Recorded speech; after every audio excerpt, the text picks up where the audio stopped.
Hello students, मैं निर्मल। चलिए, last के 2-3-4 वीडियो से मैं एलिगेशन आपके सामने रख रहा हूं। आज हम फाइनल स्टार्ट कर रहे हैं एलिगेशन के क्वेश्चंस। चलिए देखिए, क्वेश्चन में पढ़ रहा हूं, है ना। ये क्वेश्चन ऐसा क्वेश्चन है, दिख रहा है बहुत बड़ा दिख रहा है, लेकिन एक लाइन में सीधे सॉल्व हो जाएगा। देखिए क्या है कहानी। There are 4 sections A B C and D. 4 classes है A B C and D. कितनी क्लासेस है? 4 क्लासेस की कहानी A B C and D. And average of all the students of this 4 sections is 60 kg। 4 कक्षाएं ए B C D के सभी विद्यार्थियों का औसत वजन कितना है? 60 किलो। एवरेज वेट कितना है? 60 kg। देखिए 4 क्लासेस है। क्या है 4 classes? A B C and. इन 4 क्लासेस का कंबाइंड एवरेज वेट कितना है? 60 किलो। औसत भार। चारों क्लासेस का एक साथ एवरेज कितना है मिलाकर के पर हेड? 60 किलो। इसमें से तो 4 सेक्शन, 4 कक्षाएं एबीसीडी के सभी विद्यार्थियों का औसत वजन 60 किलो है। ए बी सी तथा डी का अलग अलग औसत वजन भी दिया है। ए बी सी तथा डी का separate individual average of A B C and D are 45, 50, 72 और 80। चारों कक्षाओं का अलग अलग औसत भार क्या क्या दिया है? 45, 50, 72 और 80। चारों कक्षाओं का अलग अलग औसत भार में दिया है 45, 50, 72 और 80। अब देखिए इसमें क्या है कहानी। इसकी कहानी क्या है? बी और सी का क्या क्या दिया है इसके बारे में बात कर रहा हूं, फिर सॉल्यूशन की बात करेंगे, है ना। तो ए बी सी डी चारों का एक साथ सिंगल एवरेज कितना है? 60। और ए बी सी डी का अलग अलग सेपरेट इंडिविजुअल एवरेज वेट कितना है? 45, 50, 72 और 80। समझ आई बात? अब और क्या क्या दिया है हमें? Average of A and be together is 48। ए और बी का एक साथ एवरेज वेट कितना है? 48। ए और बी का मिलाकर के कंबाइंड एवरेज वेट कितना है? 48। ये ऊपर कर दो इसको, है ना। ए और बी का मिलाकर के कंबाइंड एवरेज वेट कितना है? 48, है ना। ए और बी का मिलाकर के। और क्या दिया है? Average of B and C together. B तथा सी का सम्मिलित औसत भार कितना है? 60। बी और सी का सम्मिलित औसत भार कितना है? 60। बी और सी का सम्मिलित औसत भार कितना है? 60। इसको मिटा देता हूं, समझ गए ना। बी और सी का कंबाइंड एवरेज वेट कितना है? 60। बी और सी का कंबाइंड एवरेज वेट कितना है? 60। तो अब देखो, एक चीज मैंने आप लोगों को बताई थी, ठीक है। पूरे का एवरेज 60 है और इस पूरे में से बी और सी एक पार्ट मान लो। इस पूरे में से एक पार्ट बी और सी का 60 है, तो बचे हुए ए और डी का भी कंबाइंड एवरेज क्या हो जाएगा? 60। पूरे का एवरेज क्या एक साथ? 60। इसमें से बी और सी का एवरेज वेट यदि 60 है, तो बचे हुए ए और डी का भी कंबाइंड एवरेज क्या होगा? 60। अब देखिए इसी स्ट्रक्चर को मैं कैसे बना रहा हूं आपके सामने। देखिए 4 मेंबर हैं ए बी, 4 मेंबर नहीं, 4 क्लासेस हैं A B C and D. रुको 1 मिनट। एक्चुअली इसमें क्या दिया है? बी और सी का एवरेज वेट 60 है ना, तो बी और सी को मैं पहले लिख ले रहा हूं, कोई फर्क नहीं पड़ता। बी सी ए और डी, इन सब का एक साथ कंबाइंड एवरेज वेट कितना है? 60। सबका एक साथ कंबाइंड एवरेज वेट कितना है? 60। और उसमें से बी और सी का कंबाइंड एवरेज कितना दिया है? बी और सी का अलग से कंबाइंड एवरेज कितना है? 60। तो एक चीज हमने लास्ट वीडियो में, मेरा लास्ट वाला वीडियो 4 एलिगेशन वाला, उसमें आप देखिएगा, एक चीज मैंने लास्ट वीडियो में बताई थी। क्या बताई थी? कि जब पूरे का एवरेज 60 हो और किसी एक पार्ट का उसमें से 60 हो, पूरे का 60 हो और किसी एक पार्ट का भी 60 हो, तो उस 60 को बैलेंस करने के लिए दूसरे को भी क्या होना पड़ेगा? 60। पूरा का एवरेज 60 और उसमें से एक टुकड़े का 60 हो, उस 60 को बैलेंस करने के लिए बचे हुए शेष भाग को भी पूरा एक साथ कितना होना पड़ेगा? 60। ये चीज मैंने आपको बताई थी, मेरा लास्ट वाला वीडियो एक बार देख ले। पूरे का 60 है और किसी एक टुकड़े का 60 है, तो वो 60 का बैलेंस बनाने के लिए दूसरे का भी क्या होना चाहिए? 60। क्लियर? अब देखिए ए और डी, ए का सेपरेट एवरेज कितना है, ए बी सी डी 45 50, ए का सेपरेट कितना है 45, ए अकेले का कितना है 45, और डी का सेपरेशन में कितना है 80, डी का सेपरेशन में कितना है 80, ए अकेले का सेपरेशन में कितना है 45, डी का सेपरेशन में कितना है 80। चलिए हमें निकालना क्या इस क्वेश्चन में, कक्षा ए तथा डी में विद्यार्थियों की संख्या का अनुपात निकालें। Find the ratio of number of students in sections A and D, A तथा डी के विद्यार्थियों की संख्या का अनुपात निकालना है। देखिए ए और डी को लेकर हम एलिगेशन लगा दें, ये देखिए 60 और 80 का अंतर कितना है 20 है ना, और 45 और 60 का अंतर कितना है 15, तो 20 से 15 यानी कि 4:3। तो कक्षा ए और डी की संख्या का अनुपात आ गया, देखा आप लोगों ने, कक्षा ए और डी की संख्या का अनुपात कितना आया 4:3, ये 20 और ये 15, तो कक्षा ए और डी की संख्या का अनुपात कितना आया देखा आप लोगों ने 4:3, यही हमें निकालना था। अब दो तीन चीजें सामने आती है कि बी और सी का कंबाइंड एवरेज दिया है, जैसे ए और बी का कंबाइंड एवरेज दिया 48, उसका यूज क्यों नहीं हुआ, हमें जरूरत ही नहीं पड़ी। ए और बी का भी कंबाइंड एवरेज दिया ना इसमें 48, ए और बी का कंबाइंड एवरेज क्या दिया 48, उसकी हमें जरूरत पड़ी नहीं। हमने इस क्वेश्चन में किस कॉन्सेप्ट का यूज किया कि जब पूरे का 60 हो और किसी एक पार्ट बी और सी का हमें 60 दिया है, पूरे का भी 60 दिया है 60, देखो, और बी और सी का भी एक साथ क्या दिया है 60, पूरे का 60 और बी और सी का भी 60, तो बचे हुए पार्ट ए और डी के कॉम्बिनेशन का भी क्या होगा 60, क्योंकि ये 60 होगा तभी तो बैलेंस बनेगा पूरे का 60, ये 60 है ये 60 है तो ये भी क्या है 60।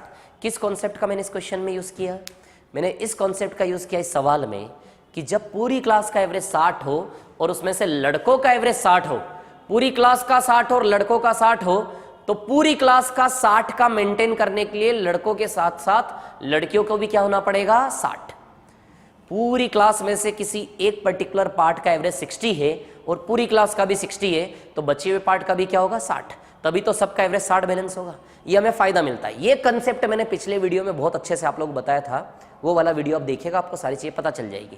तो क्या स्मार्टनेस लगी, पूरी क्लास का सबका 60 है, बी और सी का 60 है, तो ए और डी का भी क्या होगा 60, और इंडिविजुअल तो दिया ही है, ए और डी की संख्या का रेशियो मांगा था, तो कक्षा ए और डी में विद्यार्थियों की संख्या का अनुपात नंबर ऑफ स्टूडेंट्स का रेशियो क्या आया 4:3। बस यही आंसर है इस क्वेश्चन का। समझ में आया इस सवाल में क्या कहानी थी। चलिए एक और क्वेश्चन लेते हैं ना, चलिए एक और क्वेश्चन लेते हैं ना। देखो क्वेश्चन क्या है, a person purchase 450 pains of 3 types. एक व्यक्ति ने 3 प्रकार के 450 पेन खरीदे। टोटल कितने पेन खरीदे 450। 450 में कितने प्रकार के पेन है 3, फर्स्ट सेकंड एंड थर्ड, है ना। 3 प्रकार के 450 पेन खरीदे, उसने इन्हें क्रमशः 9%, 10% और 12% के लाभ पर बेचा। He sells them at 9%, 10% and 12% profit. उसने इन्हें क्रमशः 9%, 10% और 12% के लाभ पर बेचा। He sells them at 9%, 10% and 12% profit. आगे पढ़ते हैं। Total profit percent on the first 2 types is 9/3/7%. पहले 2 प्रकार पर कुल लाभ 9/3/7% है। पहले दोनों का एक साथ एवरेज कितना दिया है 9/3/7%। क्लियर, पहले 2 प्रकार का एवरेज कितना दिया है 9/3/7%, तो एटलीस्ट यहां से फर्स्ट से सेकंड का रेशियो तो आ ही जाएगा। अब देखो इन दोनों का डिफरेंस 10 में से 9 और 3/7 को घटाओगे तो केवल 4/7 बचेगा। So this is 4/7। इन दोनों का डिफरेंस लोगे, इन दोनों देखो डिफरेंस लेना इतना तो कर लोगे आप लोग, है ना। इन दोनों का डिफरेंस लोगे तो 9 कैंसल, 3/7 बचेगा, है ना। चलिए तो 7 से 7 कैंसल, फाइनल रेशियो इज 4:3। किसका रेशियो है ये, फर्स्ट और सेकंड का। किसका रेशियो है ये, फर्स्ट और सेकंड का। This is 4:3। किसका रेशियो है? फर्स्ट और सेकंड का। तो फर्स्ट और सेकंड का रेशियो क्या है यहां पर? 4:3। अब देखिए कॉन्सेप्ट का मैं इसमें आगे यूज करूंगा। अब इसमें मैं इसको थोड़ा सा ऐसे लिखना चाहता हूं, सेकंड, फर्स्ट एंड है ना, सबका एक साथ प्रॉफिट परसेंट कितना है? 10। सबका एक साथ प्रॉफिट परसेंट कितना है? 10 है ना, सबका एक साथ प्रॉफिट परसेंट 10 है, और सेकंड का स्पेशली 10 दिया है। सबका एक साथ 10 है और सेकंड का भी 10 है। तो बताओ वही कॉन्सेप्ट का यूज करेंगे। जब पूरे का 10 और किसी एक टुकड़े का 10 हो तो बैलेंस बनाने के लिए बचे हुए भाग का भी क्या होना पड़ेगा? किसी एक टुकड़े का, पूरे का 10 है और किसी एक टुकड़े का 10 है, तो मैंने फर्स्ट और थर्ड मिला करके एक पार्ट मान लिया। तो किसी एक टुकड़े का 10 है तो पूरे का एवरेज 10 बनाने के लिए रिमेनिंग वाले पार्ट का भी क्या होना पड़ेगा? 10। यानी कि ओवरऑल हमने ये कंक्लूजन निकाला कि फर्स्ट और थर्ड का भी एवरेज क्या है? 10 है ना।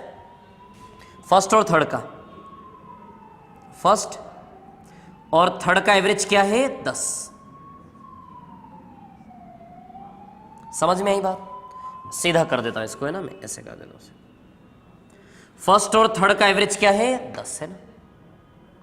फर्स्ट और थर्ड का एवरेज क्या है? 10।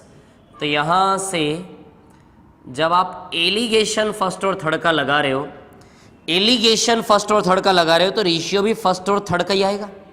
रेशियो भी फर्स्ट और थर्ड का आएगा, है ना। तो 12 और 10 का डिफरेंस कितना है? 2। 12 और 10 का डिफरेंस कितना है? 2 है ना। 9 और 10 का डिफरेंस कितना है? 1। 12 और 10 का डिफरेंस कितना है? 2।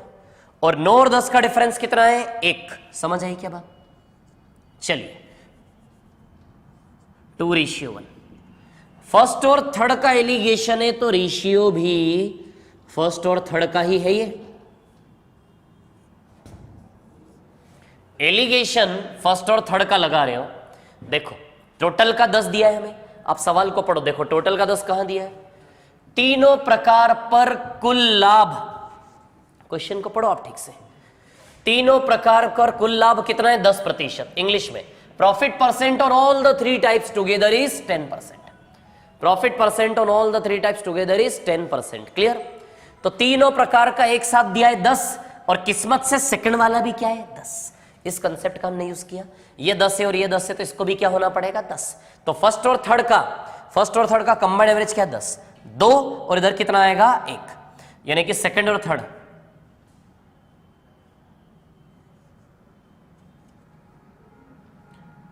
सेकंड और थर्ड, सॉरी फर्स्ट और थर्ड, तो रेशियो भी फर्स्ट और थर्ड का कितना आएगा? 2:। क्या इन दोनों रेशियोज को मैं सेट कर लूं? चलिए, फर्स्ट सेकंड और फर्स्ट थर्ड, ये भी फर्स्ट को ही दर्शा रहा है और ये भी फर्स्ट को ही दर्शा रहा है। दोनों रेशियोज कब आपस में कंबाइंड होते हैं, सेट होते हैं? जब कुछ कॉमन होता है। देखो फर्स्ट कॉमन है दोनों में, यहां फर्स्ट 4 है, यहां फर्स्ट 2 है, तो इस 2 को भी इंटू 2 करके बना दूं क्या? 4। इसको 4 तो इसको भी 4 बना देता हूं। क्या कर देता हूं इसमें? इंटू 2। इंटू 2 यदि यहां करोगे तो रेशियो में जो भी होता है वो दोनों तरफ होता है। इंटू 2 यहां करोगे तो इंटू 2 आपको यहां भी करना पड़ेगा। समझ में आई बात? हो गया रेशियो सेट। चलिए फर्स्ट सेकंड थर्ड का क्या रेशियो आया? फर्स्ट कितना यूनिट है? 4। फर्स्ट कितना यूनिट है? 4। सेकंड कितना यूनिट है? 3। सेकंड कितना यूनिट है? 3 है ना। और थर्ड कितना यूनिट है? 2। आ गया ना संख्या का रेशियो। एक्चुअली हमें इस सवाल में निकालना क्या था? इस सवाल में हमें निकालना क्या था? 450 पेन है। 450 पेन में 3 प्रकार की वेराइटीज है। हमें तीनों वेराइटीज को अलग अलग करना था। 450 में से हमें तीनों वेराइटीज को क्या करना था? अलग अलग करना था, सेपरेट करना था तीनों वेराइटीज को। तो 3 टुकड़े करने के लिए रेशियो लगेगा ना। हमें 450 पेन को क्या करना था? 3 टुकड़ों में बांटना था। तो 3 टुकड़ों में बांटने के लिए क्या लगेगा? रेशियो। रेशियो होगा तभी तो ना तोड़ पाएंगे। तो एक्चुअली हमने इस एलिगेशन से निकाला क्या है? रेशियो। 450 पेन को हम 4:3:2 में ब्रेक कर देंगे, है ना। तो एक्चुअली हमने एलिगेशन का यूज करके निकाला क्या है? रेशियो। देख रहे हो मैंने किस प्रकार से एलिगेशन लगाया ऐसे में, और दोनों को सेट कर दिया 4 3 2 4 5 6 7 और 8 9। पहले प्रकार की पेनों की संख्या 4 यूनिट, दूसरे का 3 यूनिट, तीसरे का 2 यूनिट, टोटल पेनों की संख्या कितनी हो गई? ये 9 यूनिट। ये 9 यूनिट पेन सच में किसके बराबर है? 450 पेन। 9 बराबर 450 यानी कि इंटू 50 का रिलेशन है। तो कर दे इंटू 50 और इंटू 50। कितने पेन हो गए ये 200। ये कितने पेन हो गए 150। और ये कितने पेन हो गए 100।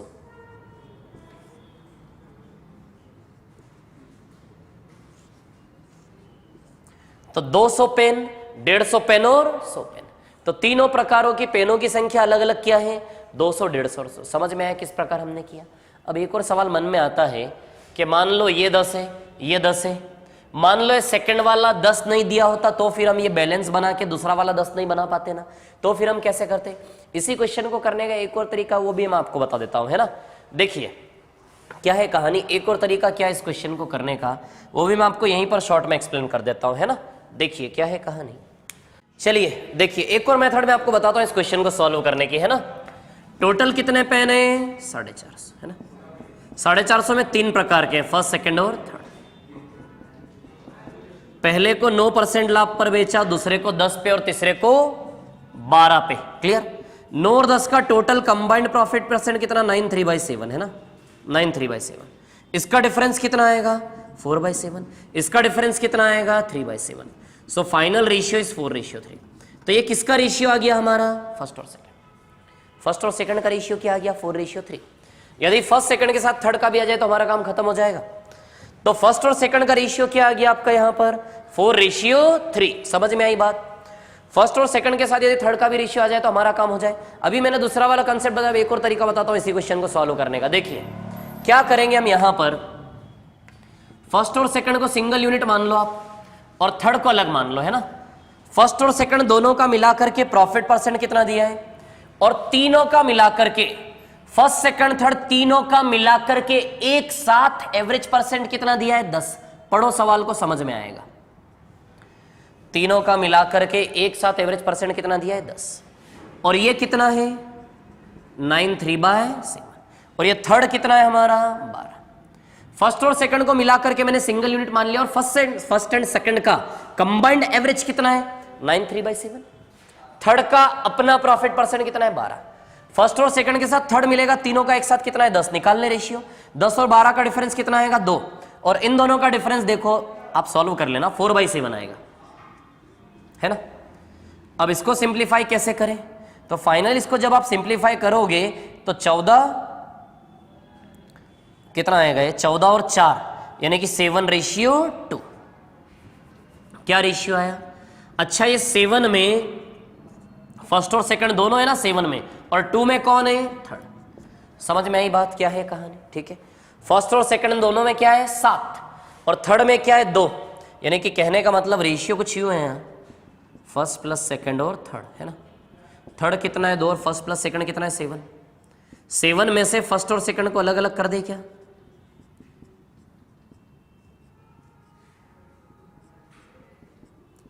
सेवन में से हम फर्स्ट और सेकंड को क्या कर देते हैं अलग अलग कर देते हैं ना। तो फर्स्ट और सेकंड का रेशियो है ना हमारे पास 4:3। तो 7 को 4:3 में ब्रेक करेंगे तो ऑलरेडी सेट ही हो जाएगा ना 4 और 3। फर्स्ट और सेकंड का रेशियो 4:3, 7 को 4 और 3 के रेशियो में सेट करेंगे तो ऑलरेडी सेट हो जाएगा 4, 3 और ये कितना हो गया 2। 4, 3 और ये कितना हो गया 2, यानी कि first ratio second ratio third कितना आ गया 4, 3 और 2। समझ में आई बात किस प्रकार हमने रेशियो निकाला। तो एक और तरीका पिछला वाला मैंने बताया था, ये वाला भी तरीका, इससे भी आप इस क्वेश्चन को सॉल्व कर सकते हैं। समझ में आई बात क्या कहानी है, ठीक है। तो यही कहानी है और यही कंसेप्ट है आज का हमारा। समझ में आई बात। तो किस कंसेप्ट पे हमने काम किया, फाइनली हम इस कंसेप्ट पे काम कर रहे हैं कि पूरे का एवरेज इतना है, उसमें से एक टुकड़े का इतना है तो दूसरे टुकड़े का भी इतना ही होगा। उस आधार पे हमने आज काम किया और 2 क्वेश्चंस लिए मैंने थोड़े से बड़े बड़े, उनसे हमने कंसेप्ट को जाना, बहुत अच्छे से सीखा किस प्रकार मैंने इसको फर्स्ट और सेकंड को कंबाइन किया, थर्ड को लिया, ताकि हम तीनों का रेशियो बना सके। देखा आप लोगों ने। तो आज की कहानी हमारी यही है। अब मैं नेक्स्ट वीडियो से एलिगेशन के बहुत शानदार शानदार क्वेश्चन बाय क्वेश्चन सॉल्व करना चालू करेंगे। हम थोड़ा सा स्पीड से, इतना धीमे धीमे नहीं पढ़ेंगे। इन 4-5 वीडियो मैंने आपको एलिगेशन का थोड़ा थोड़ा इंट्रोडक्शन देना चाहा, कुछ कंसेप्ट सिखाए। अब इन कंसेप्ट का यूज करके थोड़ा सा स्पीड में हम फ्लो बनाएंगे नेक्स्ट वीडियो से। तो आज की इतनी ही कहानी है, वही कहानी हमारी है आज की फिर से कि यदि आपको वीडियो पसंद आया हो तो लाइक करें, सब्सक्राइब करें, शेयर करें और बेल आइकन प्रेस करें और बने रहिए मेरे साथ। Thank you very much, all the best, thank you.